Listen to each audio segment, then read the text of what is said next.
कुछ है नहीं।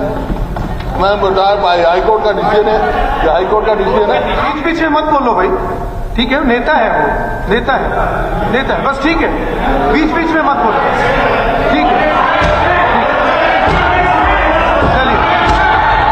कि अर्जुन राठिया और दीपक नाम के 2 चयनित उम्मीदवारों ने लिखित परीक्षा भी नहीं दी, खाली कागज दे आए। ये है कोर्ट की फाइंडिंग, ये है उनके कोर्ट का डिसीजन।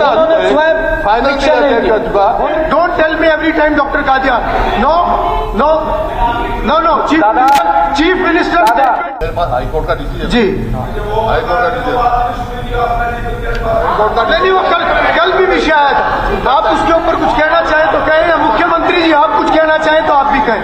पहले हुड्डा साहब कुछ कहना चाह रहे हैं वो कहें, आप उसके बाद अपनी बात रखें। पर बार बैठिए ओम प्रकाश जी, आपका विषय आ गया, आपका विषय आ गया, हाईकोर्ट की जजमेंट पढ़ रहा हूँ। ठीक है, आपका विषय आ गया। वो आपने उनका नाम लिया, वो अपनी बात रख रहे हैं। सरकार की तरफ से कोई बात आनी है तो मुख्यमंत्री जी रख सकते हैं। जी हुड्डा साहब प्लीज। जनाब हाईकोर्ट की जजमेंट से ही पढ़ रहा हूँ। जज साहब लिखते हैं, there is no fudging of record on their part, there is no evidence of disclosing that they have connived with the recruitment board. They have neither used fluid nor staged OM sheets. In these circumstances, it can be concluded that there were procedural irregularities or infidelities part of Hardeep Singh and Vijay Singh. ये हर case बता दो, दूसरा बता देता हूँ। It means record of attendance sheet is not available as per. It means the committee has not formed conclusion opinion. The committee has not even primary phase form of opinion that there is difference in handwriting signature of candidates in both the session. The court cannot act investigating agency. The court here, from above decision, it can be gleaned that there was procedural infirmity or irregularity on part of commission. However, there is nothing on record to establish that there was fraud, suppression of facts or connivance on the part of candidate or selection committee. The report of the committee does not disclose that there was either fraud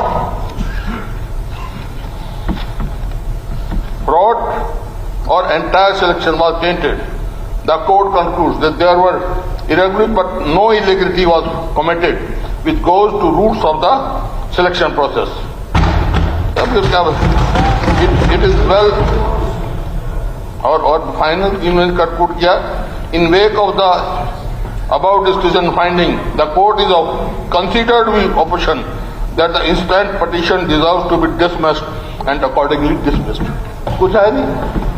मैं बता high court का decision है, ये high court का decision है, court का decision. जनाब court के डिसीजन पे कमेंट कर रहे हैं। सीएम साहब आप इसमें कुछ कहना चाहेंगे? अगर आप कुछ कहना चाहें तो कहें, उसके बाद ये जी मुख्यमंत्री ठीक है साहब। मान्य देखिए, कल भी इसके ऊपर सदन में काफी गर्मा गर्मी हुई है। ओम प्रकाश यादव जी ने कल एक विषय को लिया था, उठाया उन्होंने, क्योंकि अखबारों के अंदर छपा था। माननीय कोर्ट का एक फैसला आया जिसका भी माननीय हमारे विपक्ष के नेता ने भी उसको पढ़ा है। नहीं ठीक है, ये बीच बीच में मत बोलो भाई, ठीक है? नेता है वो, नेता है, बस ठीक है, बीच बीच में मत बोलो, ठीक है? चलिए आया जी, एक मिनट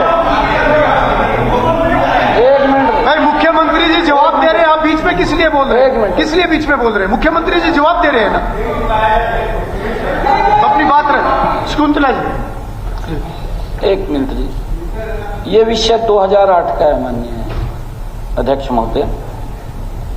2008 में हरियाणा स्टाफ सिलेक्शन कमीशन ने इंस्पेक्टर की भर्ती की थी, 20 इंस्पेक्टर के उनके इंटरव्यू लिए थे, और जैसा अभी पढ़ा भी है माननीय हुड्डा साहब ने, उसके अंदर कहा कहीं में तो उनके सिग्नेचर भी मैच नहीं कर रहे हैं। माननीय देखिए, और उनकी जो लिखाई है वो भी मैच नहीं कर रही, क्योंकि कोर्ट ने कहा,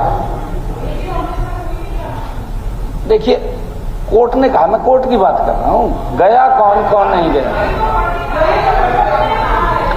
कोर्ट ने नहीं, देखिए अब माननीय अध्यक्ष जी, अब उसका उन्होंने डिसीजन दिया।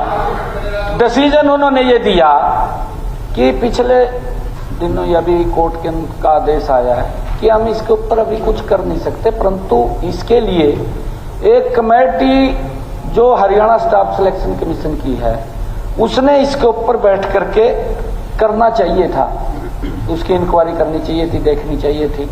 ये लंबा समय हो गया, 16 साल हो गए माननीय अध्यक्ष जी उस बात को, 16 वर्ष हो गए और 16 वर्षों के अंदर लगातार वो कोर्ट में चलता रहा।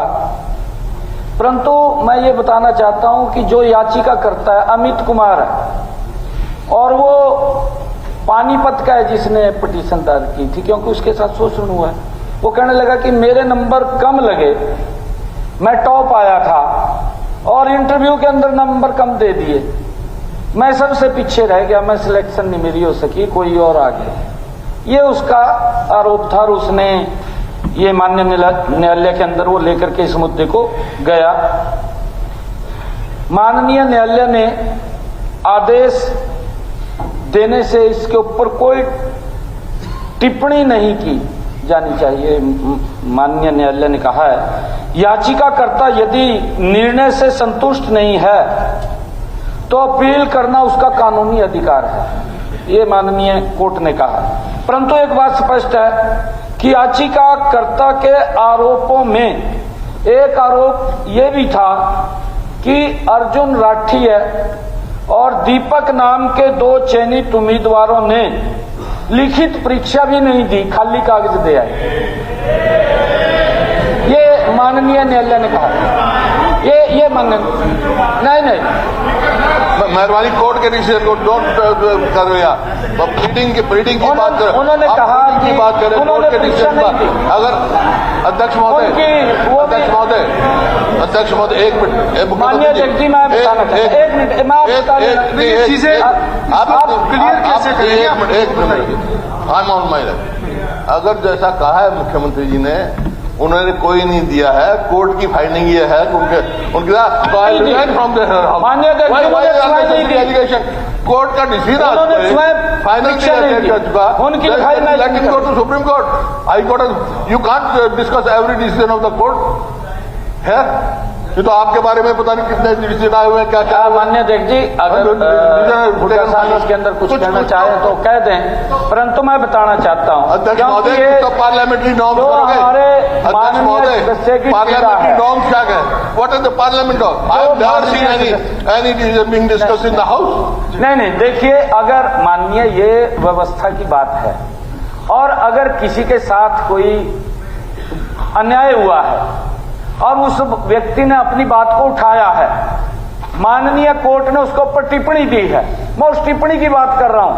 माननीय नहीं, मैं ये बता रहा हूं जी, माननीय अध्यक्ष जी, जो ये अमित कुमार का लड़का था जो कोर्ट में गया है, माननीय न्यायालय ने याचिकाकर्ता के सारे आरोपों की जांच के लिए एक 3 सदस्यीय कमेटी भी बनाई है। वो इसी में लिखा हुआ है जी, इसी में लिखा हुआ है। इसी मैं कह रहा हूं एक कमेटी 16 साल हो गए माननीय अध्यक्ष जी, वो कह रहा है कि 16 साल लगे हो गए कि मैं कोई डिसीजन नहीं दे सकता, परंतु एक कमेटी बना दी। कमेटी ने अपनी रिपोर्ट में इंप्रेशन के इस आरोप पर SCS ने उन्हें कहा कि लिखित परीक्षा की अटेंडेंस सीट अब उपलब्ध नहीं है, क्योंकि उन्होंने जब कहा 16 साल हो गए, उनकी जिन्होंने साइन किए थे वो भी नहीं है उसके अंदर अटेंडेंस सीट, वो भी नहीं है। ये भी इतना लंबा समय नहीं रख सकते माननीय अध्यक्ष जी, और इसलिए इसकी जांच के लिए उन दोनों की हैंड राइटिंग का सैंपल लेकर उत्तर पुस्तिका में दर्ज लिखाई का फोरेंसिक मिलान किसी स्पेशलाइज्ड एजेंसी द्वारा किया जाना चाहिए। ये उसके अंदर कहा, ये इसके अंदर कहा है माननीय जो फैसला। एक देखिए उनकी बात में देखिए मेंबर ने कोई बात कही, हुड्डा साहब ने जवाब दिया इस पर, ठीक है, सीएम उसके ऊपर अपनी बात रख रहे हैं, उनकी बात खत्म हो लेने दें। ये अन्याय की बात है माननीय अध्यक्ष। वो अपनी स्टेटमेंट दे सकते हैं, चीफ किसी मिनिस्टर के साथ अपनी अन्याय स्टेटमेंट हुआ दे है। सकते हैं। देखिए आपने अपनी बात रखी है। माननीय अध्यक्ष जी, एक विषय आया हुड्डा साहब, आपने उसके ऊपर अपनी बात रखी, माननीय अध्यक्ष आपने उसको क्लियर किया और चीफ मिनिस्टर अपनी बात रख सकते हैं, वो स्टेटमेंट दे रहे हैं। और माननीय अध्यक्ष जी, ये आप कंक्लूड कीजिए सीएम साहब। इस पर अपने निर्णय में नहीं, इसके माध्यम से मैंने पढ़ा है सारा। माननीय अध्यक्ष जी, मैंने पढ़ा, ये पढ़ करके सुना रहे, मैंने सारा पढ़ा, मैं उसी के अंदर कंक्लूजन निकाला है। माननीय अध्यक्ष जी, इस पर अपने निर्णय में लिखा कि कोर्ट इन्वेस्टिगेटिंग एजेंसी का काम नहीं कर सकती। माननीय कोर्ट ने कहा कि हम इन्वेस्टिगेट नहीं, उन्होंने फैसला सुना दिया भी कहीं गलत हुआ है, उन्होंने गलत हुआ है भी एजेंसी कोई बने वो इसकी जांच करे। और स्टाफ सिलेक्शन कमीशन के पास तथ्यों की जांच करवाने की स्वतंत्रता। Please don't tell me every time doctor Kadian. No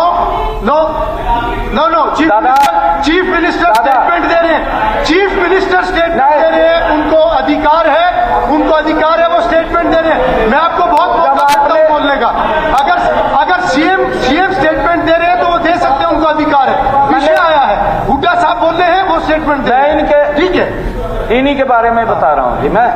staff selection commission के पास आप अपनी बात पूरी कीजिए। स्टाफ सिलेक्शन आप अपनी कमीशन बात के पूरी पास कीजिए। तथ्यों फिर की बजट जांच पे चर्चा करने की स्वतंत्रता थी, ये माननीय कोर्ट ने कहा।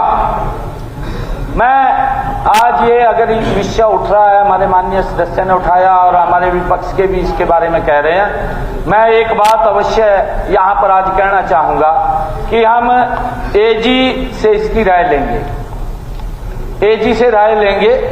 यदि कोर्ट के निर्णय की अनुपालना में हरियाणा स्टाफ सिलेक्शन कमीशन मामले की जांच किसी स्पेशलाइज्ड एजेंसी से करवा सकता है तो सरकार उसे तुरंत सेवाएं उपलब्ध कराने के लिए तैयार है। अब किसी भी प्रकार के दर्द से क्यों होना परेशान जब ऑर्थोचार्ज कैप्सूल हो आपके पास।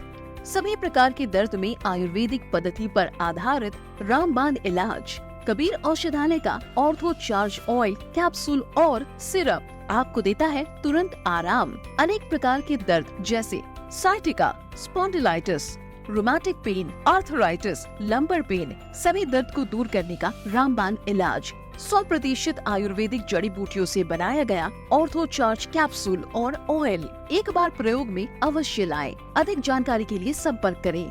एड्रेस कबीर औषधालय, सेक्टर 14, सोनीपत, दिल्ली, NCR।